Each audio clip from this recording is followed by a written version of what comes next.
Captain Robert Hayes stood at the bridge of the U.S. Prometheus, his weathered hands gripping the command rail as he stared at the massive viewscreen before him.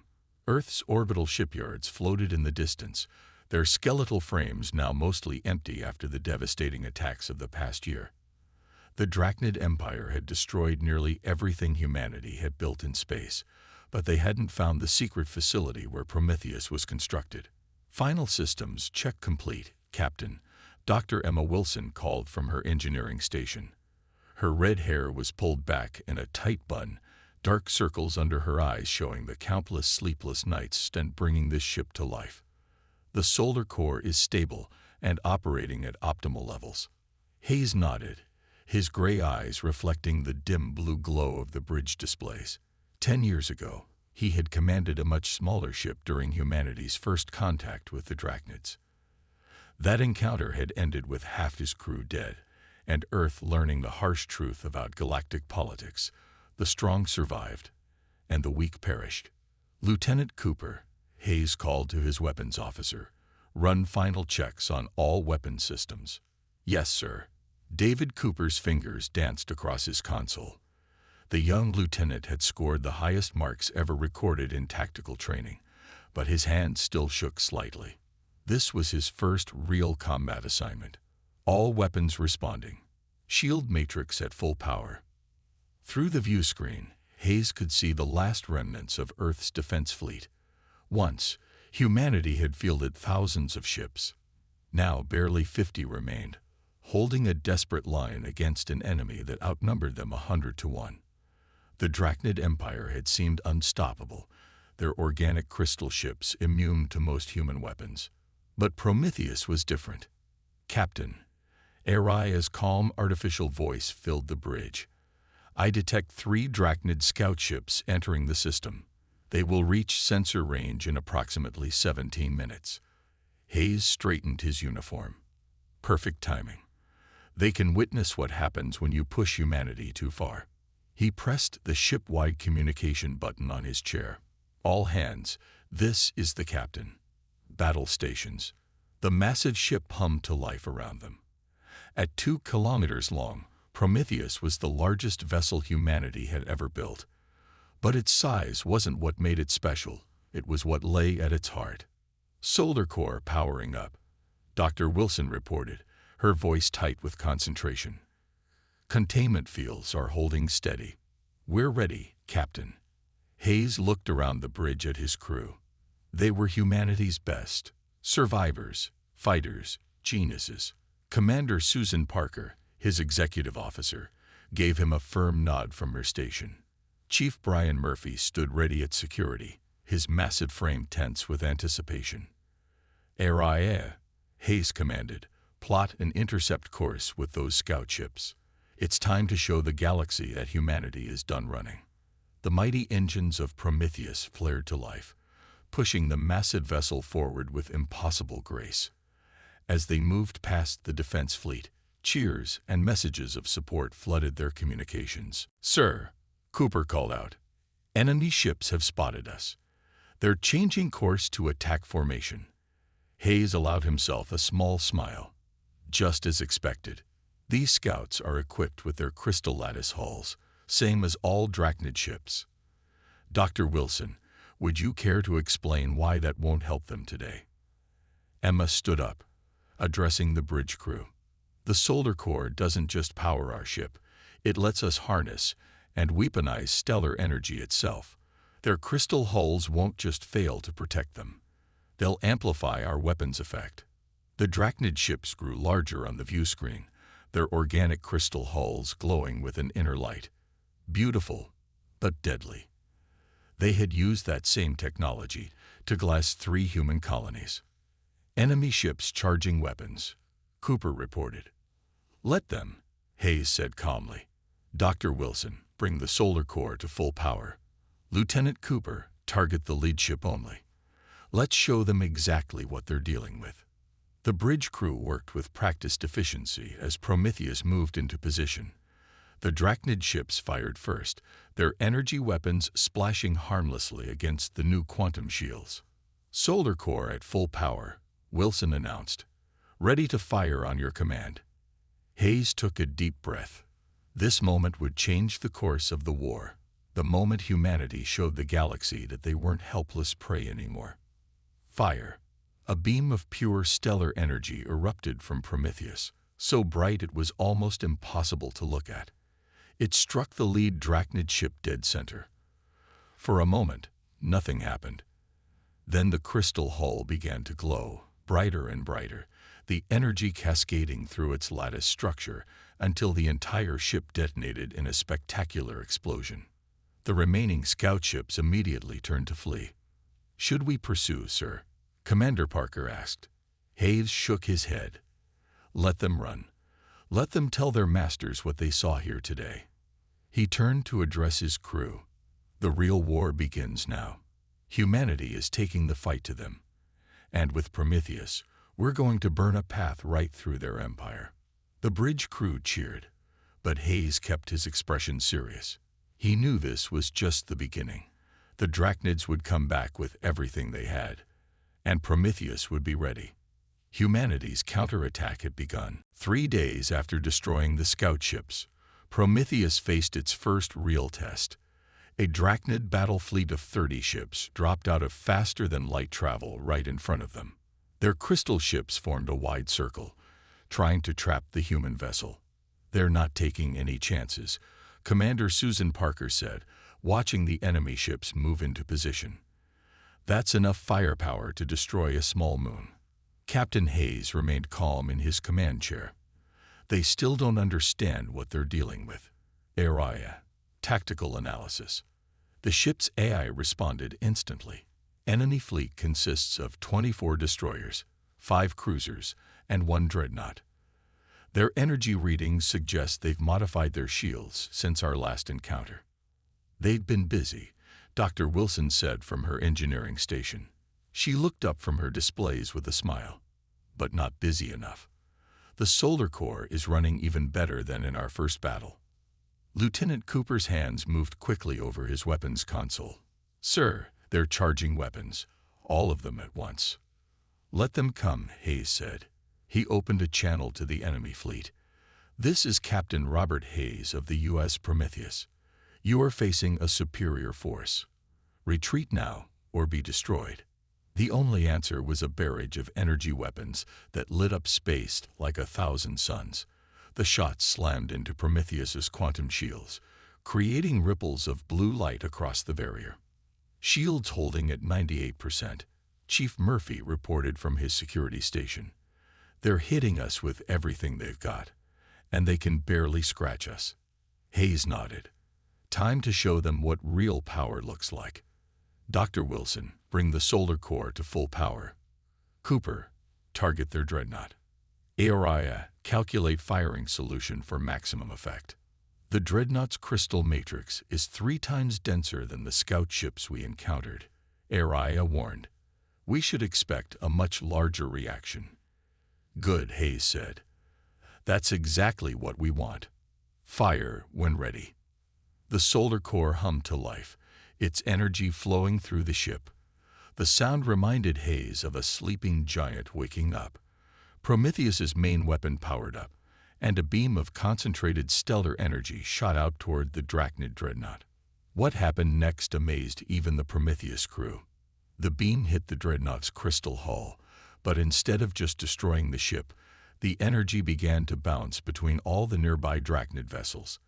Their crystal hulls acted like mirrors, reflecting and amplifying the solar core's energy in a deadly light show. "The crystal matrices are resonating with each other," Dr. Wilson shouted, excitement in her voice. "The energy is cascading through their entire formation." One by one, the Drachnid ships began to explode. Their own defensive technology had become their greatest weakness. In less than a minute, 15 ships were destroyed. "Remaining enemy vessels are breaking formation," Cooper reported. "They're trying to run." Hayes stood up from his chair. "Not this time. Cooper, target the closest group. Dr. Wilson, give me everything the core has." Prometheus turned with surprising grace for such a large ship. Its next shot caught 5 fleeing destroyers, turning them into expanding balls of plasma. The remaining ships scattered in different directions. "Sir," Commander Parker said, "3 ships are making a run for the jump point. If they escape, they'll warn the entire Drachnid fleet about what happened here." "Perfect," Hayes replied. "Let them run. Let them tell every Drachnid ship what they saw today. Let them know that humanity is no longer prey." He turned to his crew. "This is just the beginning. Each battle teaches us more about what Prometheus can do." Dr. Wilson was already studying the battle data, the way their crystal hulls interacted with our weapon. "Captain, I think we can modify the solar core to create an even more powerful effect. Give me 2 days." "You have 1," Hayes said. He looked at the debris field that used to be a Drachnid battle fleet. "They'll be back, and next time they'll bring an even bigger fleet." Commander Parker moved to stand beside him. "They're scared now. You can see it in how quickly they ran." "Fear is good," Hayes said. "Fear will make them desperate, and desperate enemies make mistakes." He turned to his helmsman. "Set course for the Drachnid supply lines. It's time to take this war into their territory." As Prometheus moved away from the battlefield, Hayes watched the last pieces of crystal hull float past their view screen. The Drachnids had ruled this galaxy through fear and superior technology for too long. But humanity had just changed the rules of the game, and they were just getting started. News of the Prometheus's victory spread through the galaxy faster than any ship could travel. On the trading world of New Venus, aliens from 100 different species gathered around view screens, watching recycled footage of the massive human battleship destroying the Drachnid fleet. Captain Hayes stood in his ready room aboard Prometheus, watching the reports come in. The room's walls displayed messages from across known space. Some were threats, others were calls for alliance, and many were from worlds asking for help against the Drachnids. Commander Parker entered the room with a datapad. "Sir, you need to see this. The Solarian Alliance just reached out to Earth's government." Hayes raised an eyebrow. The Solarians were one of the oldest species in the galaxy, known for their advanced technology and strict policy of staying neutral in all conflicts. "What do they want?" "They're offering an alliance," Parker said, her voice filled with surprise. "They say they've been watching the Drachnids for centuries, waiting for someone strong enough to stand against them." Before Hayes could respond, Aria's voice came through the speakers. "Captain, Dr. Wilson requests your presence in engineering. She says it's urgent." Hayes found Dr. Wilson in the engine room, surrounded by holographic displays of the solar core. Her red hair was messy, and her eyes were bright with excitement. "Captain, look at this," she said, pointing to the displays. "Every time we fire the core, it doesn't just destroy the enemy ships. It's learning, adapting. The energy patterns are evolving." "Is that dangerous?" Hayes asked. "Just the opposite," Wilson smiled. "It's becoming more efficient. We're not just using stellar energy anymore. We're talking to it." Their conversation was interrupted by Lieutenant Cooper's voice over the comm. "Captain, to the bridge." Multiple ships dropping out of FTL. Hayes and Wilson rushed to the bridge.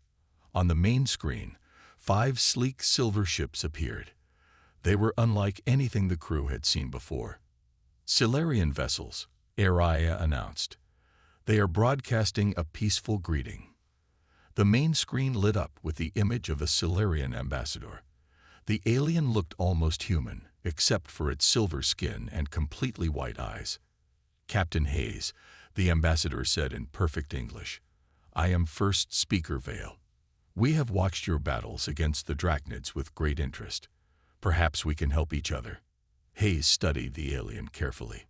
"The Solarians have stayed neutral for thousands of years. Why change now?" "Because you have done what we thought impossible," Vale replied. "You have shown that the Drachnids can be beaten. But there is something you should know about their empire." The screen changed to show a map of Drachnid space. Red dots appeared, marking military bases and shipyards. "The Drachnids are calling in their entire fleet," Vale explained. "They are abandoning their outer territories to gather their forces. They will come for your ship with everything they have." Chief Murphy checked his security readings. "Sir, the Solarian ships are powering down their weapons. They're showing trust." Hayes nodded. "First speaker, what exactly are you offering?" "Technology, Captain Hayes. Our sensors can detect Drachnid ships before they drop out of FTL. Combined with your solar core weapon, you could strike them before they even know you're there." Dr. Wilson stepped forward. "The core's energy patterns. You know something about them, don't you?" The Solarian smiled. "Very perceptive, Dr. Wilson. Yes, we have seen similar energy patterns before, in the hearts of dying stars. But never controlled like this." Suddenly, Hooper's console lit up with warnings. "Captain, multiple distress calls coming in. The Drachnids are attacking civilian worlds as they withdraw their forces. They're punishing anyone who might help us." Hayes's face hardened. "First speaker, if we accept your help, I want something in return. Those civilian worlds need protection." "Agreed," Vale said. "Our ships will escort refugees and defend the innocent. You focus on taking the fight to the Drachnids." Commander Parker looked at Hayes. "Sir, if the Solarians are right, we'll be facing the entire Drachnid fleet soon." "Good," Hayes said. "Let them come. Every ship they send after us is one less ship terrorizing innocent worlds." He turned to his crew.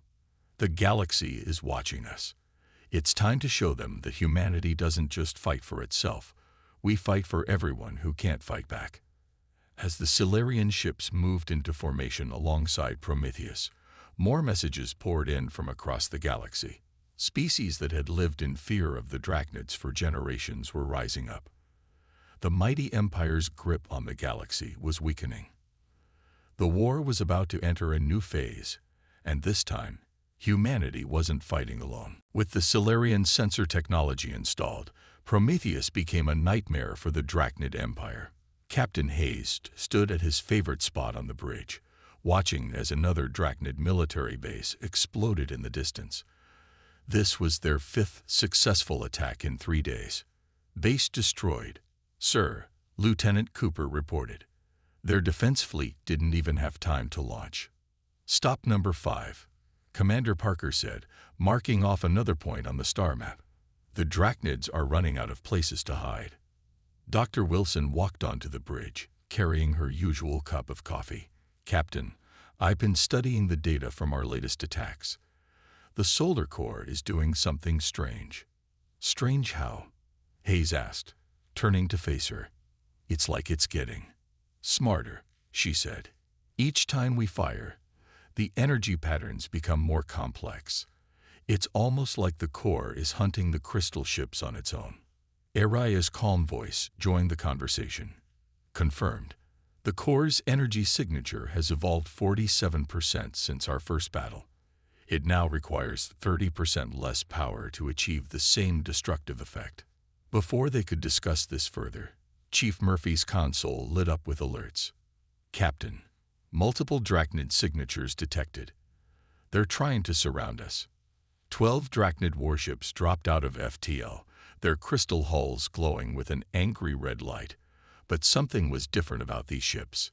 "Their hull patterns have changed," Dr. Wilson said, studying her readings. "They've modified their crystal structure." "They're learning," Hayes said quietly. "Cooper, target the nearest ship. Let's see what they've come up with." Prometheus fired its main weapon, the beam of stellar energy racing toward the closest Drachnid vessel. But when it hit, something unexpected happened. Instead of destroying the ship, the beam scattered, creating a web of energy between all the Drachnid vessels. "They're using their combined crystal matrices to absorb the energy," Dr. Wilson shouted. "They've networked their ships together." The Drachnid ships began to move in perfect sync, their crystal hulls pulsing with the stolen energy. Then they fired back, releasing the absorbed power in a massive wave. "Shields at 60%, Murphy reported as the ship shook. "They'd found a way to use our own weapon against us." Hayes grabbed his chair as another blast rocked the ship. "Dr. Wilson, options." Emma's fingers flew across her console. "The core is reacting to their attack. It's changing its frequency." ARA, help me modify the output. Calculating optimal frequency, ARA responded. Warning, untested configuration may have unpredictable results. Hayes watched as the Drachnid ships moved closer, their hulls still glowing with stolen energy. We're out of time for testing. Do it. Dr. Wilson slammed her hand down on the activation panel. The solder core hummed at a new pitch, and this time when Prometheus fired, the beam was deep purple instead of its usual blue. The effect was immediate. Instead of being absorbed, the energy shattered the crystal network. The Drachnid ships' hulls began to crack, lines of purple light spreading across their surfaces like lightning. Their hulls are breaking down at the molecular level, Dr. Wilson said, amazement in her voice. The core adapted to their defense. One by one, the Drachnid ships exploded, unable to contain the changed energy. In less than a minute, the battle was over. All enemy ships destroyed, Cooper reported, his voice shaking slightly. But sir, the core's energy readings are still climbing. Dr. Wilson rushed to her station. The core isn't slowing down. It's like it got a taste of the fight and wants more. She looked up at Hayes with worried eyes. Captain, I don't think we're in complete control anymore. Hayes walked to the main viewport, watching the last pieces of crystal hull float past. How long until it stabilizes? Unknown, Araya answered. The core's evolution has exceeded original parameters. It appears to be developing its own patterns of behavior. Commander Parker moved to stand beside Hayes. Sir, if we're losing control of our main weapon. We're not losing control, Hayes said firmly. The core is growing, just like we are. We're all learning how to fight this war. He turned to his crew. Set course for the next target. The Drachnids think they can adapt to us. Fine. We'll keep changing until they can't keep up. As Prometheus moved away from the battlefield, the core's hum changed again, almost like it was agreeing with its captain. The hunter had become more powerful, and somewhere out there, the Drachnid Empire was running out of places to hide. The real question was, what would the core become by the time this war was over? The message came while Prometheus was resupplying at a Silurian station. The main screen filled with the image of a Drachnid High Commander, his crystal armor glowing with a sickly green light. Captain Hayes, the alien's voice rumbled. Your ship has caused enough trouble. Watch this carefully.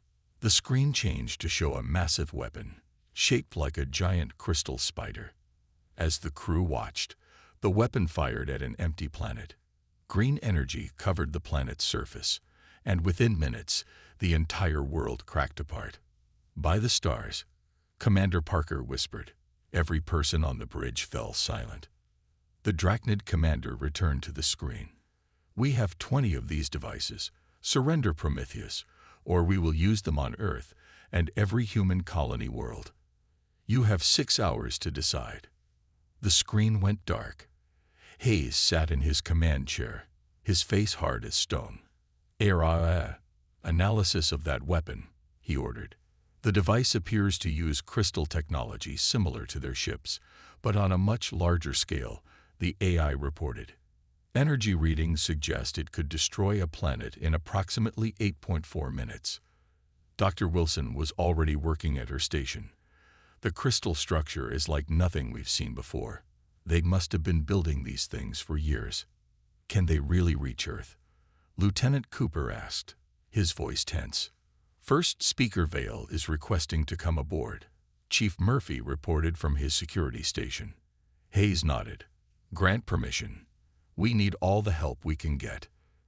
The Silurian leader arrived on the bridge minutes later. His silver skin seemed darker than usual, his white eyes troubled. Our long-range sensors have confirmed it, Vale said without greeting. They have planet-killer weapons positioned near every major human world. They're not bluffing. Hayes stood up. Options. The Drachnids are desperate, Vale said. They've never been challenged like this before. But building these weapons would have taken enormous resources. This is their last resort. Suddenly, Dr. Wilson's console started beeping rapidly. Captain. The core. It's reacting to the weapon data. The energy patterns are changing again. Everyone rushed to her station. The holographic display showed the solar core's energy signature transforming, forming new patterns they had never seen before. "It's like it's trying to tell us something," Wilson said, her eyes glued to the readings. "The frequency. It's matching the planet killer's crystal structure." "Of course," Vale said suddenly. "Your core weapon and their planet killers, they're using the same basic technology. Different applications, but the same source." "Sir," Cooper called out, "we're picking up movement. 3 Drachnid fleets are heading toward Earth. They're escorting something big." Hayes looked at the tactical display. They had less than 6 hours before the Drachnids would destroy Earth, but something wasn't right. Why give us 6 hours? He wondered aloud. Why not just attack? Commander Parker's eyes widened. Because they're not sure their weapons will work. They want us to surrender because they're afraid of what Prometheus might do. "Dr. Wilson," Hayes turned to his engineer. "You said the core is adapting to their weapon signature. Can we use that?" Emma's fingers flew over her console. "Maybe.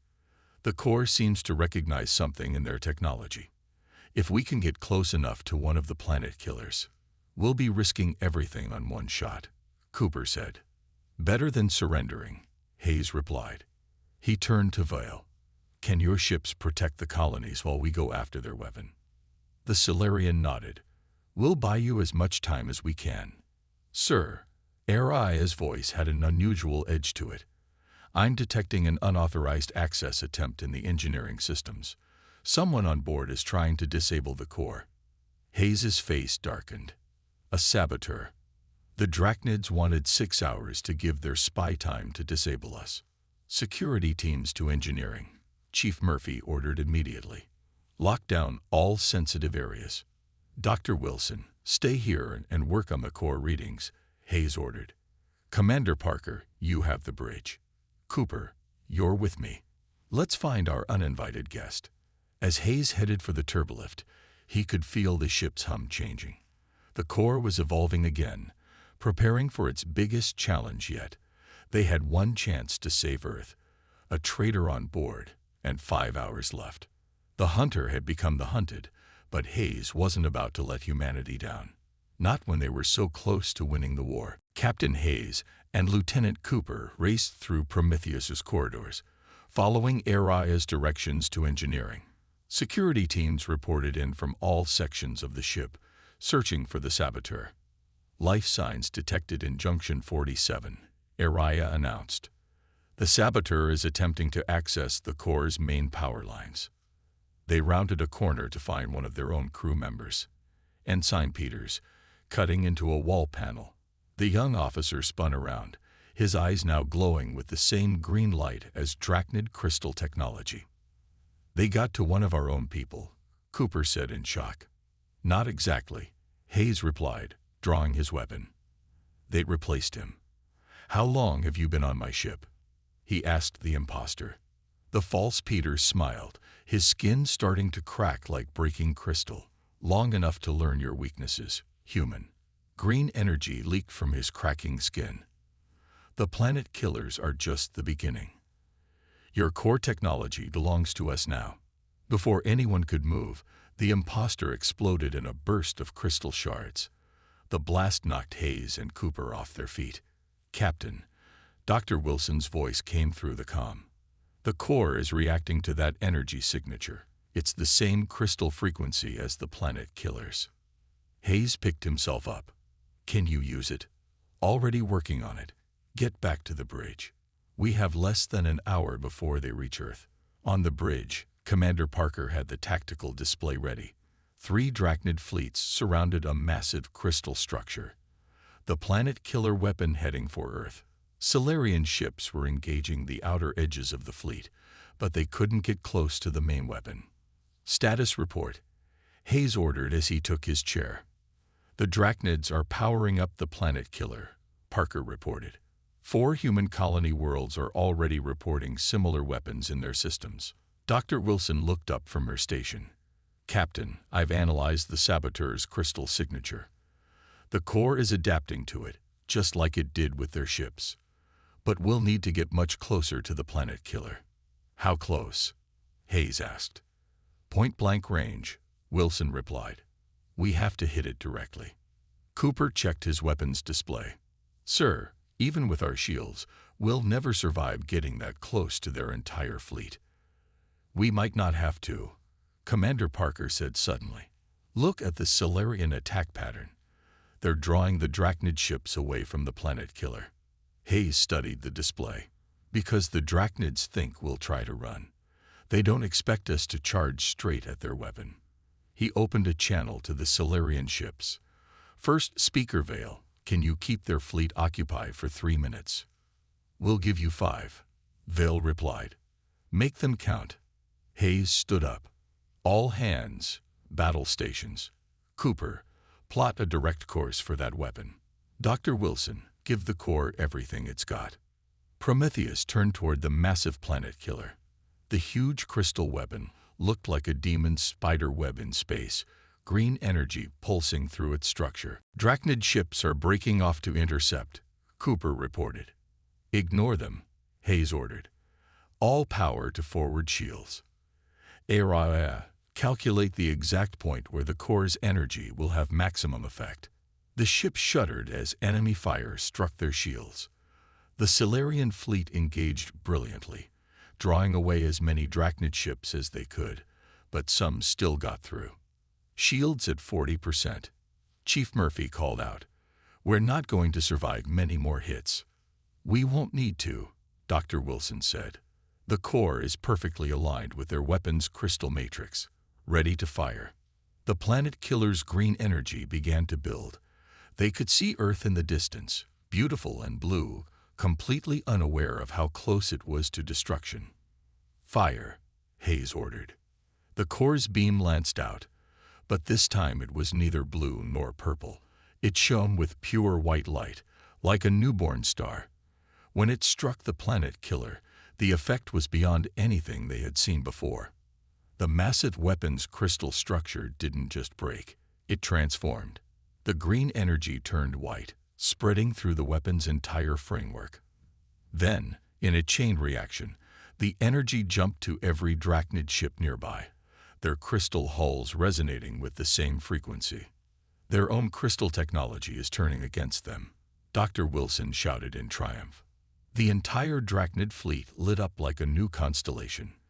Then, in a cascade of light, their ships began to shatter. The planet killer collapsed in on itself, its enormous power turned inward by the core's energy. In the sudden silence that followed, Hayes watched the debris of the Drachnid fleet float past their view screen. Status of the other planet killers. Reports coming in, Commander Parker said, smiling. They're all shutting down. Whatever we did here affected their entire network. No, Dr. Wilson corrected. Whatever the core did, it didn't just destroy their weapon, it rewrote their entire crystal technology. Hayes looked at his crew, tired, relieved, proud. Send word to Earth and the colonies. The planet killers are neutralized. He paused and set course for the Drachnid throne world. It's time to end this war. Prometheus hung in orbit around the Drachnid throne world, its dark hull reflecting the light of 3 suns.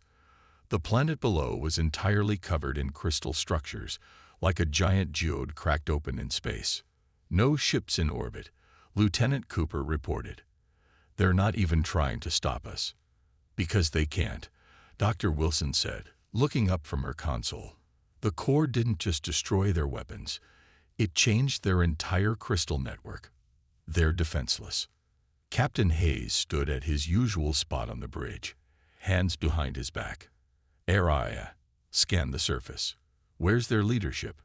The main crystal spire in the northern continent, the AI responded. I'm detecting the Drachnid High Command gathered there. They're waiting for us. Commander Parker moved to Hayes' side. Could be a trap. No, Hayes said quietly. They know it's over. He turned to his crew. Dr. Wilson, what's the core's status? Emma checked her readings and gasped. "Captain, you need to see this." She put the core's energy pattern on the main screen. The display showed complex waves of light that looked almost like writing. "It's been trying to tell us something," she said, "ever since we first encountered their crystal technology." "Araya, can you decode this?" "Processing," Araya replied. After a moment, the AI's voice held a note of surprise. "Captain, the patterns appear to be an ancient form of communication. The core isn't just a weapon, it's trying to talk to the Drachnid crystals." First Speaker Vale, who had remained aboard to help, stepped forward. "Of course, the legends were true. The crystal technology didn't originate with the Drachnids. They found it, just like you found the core." Hayes looked at the swirling patterns. "What's it saying?" "It's a message," Araya translated, "from the race that came before. They left these tools, the core, the crystals, as a test, to find species worthy of becoming guardians of the galaxy. The Drachnids failed that test," Vale said. "They used the crystal technology only for conquest. But humans," he looked at Hayes, "you used it to protect others." A signal came from the planet's surface. The main screen showed the Drachnid High Commander, but this time without his crystal armor. He looked older, more vulnerable. "We surrender," the commander said simply. "Our empire is finished. The crystals no longer respond to us." Hayes nodded. "Order all your forces across the galaxy to stand down. No more attacks, no more conquests." "Already done," the commander replied. "The crystal network made sure of that." "But tell me, human, did you know? Did you understand what you had discovered?" "No," Hayes answered honestly. "We just knew we had to stop you, to protect our people, and everyone else you threatened." The commander's face showed a flash of understanding. "And that's why the core chose you. We sought to rule the galaxy. You sought to defend it." The screen went dark. Dr. Wilson's console lit up with new readings. "Captain, the core's energy is spreading through their entire crystal network. It's healing it, changing its purpose." Across the galaxy, reports started coming in. Drachnid crystal technology was transforming. Weapons became shields. Tools of war became tools of peace. The very architecture of their empire was changing. "The test is complete," Vale said. "Humanity has proven itself worthy. The crystal network that once threatened the galaxy now protects it, guided by the core's wisdom." Hayes looked at his crew, Cooper at weapons, Parker at his side, Murphy at security, and Wilson with her beloved core. They had started this journey hoping just to save Earth. Instead, they had changed the galaxy. "Orders, sir?" Commander Parker asked. Hayes smiled. "Send word to Earth. The war is over." He paused. "And tell them we've got a lot of work ahead of us. The galaxy needs guardians, not conquerors." The core hummed in agreement, its energy patterns dancing like stars. Prometheus had started as humanity's last hope. Now it was the galaxy's first line of defense. "Set course for Earth," Hayes ordered. "Let's go home and tell them what we found out here. About the core, about the test, about everything." As Prometheus turned away from the Drachnid throne world, the crystal structures below pulsed with new light.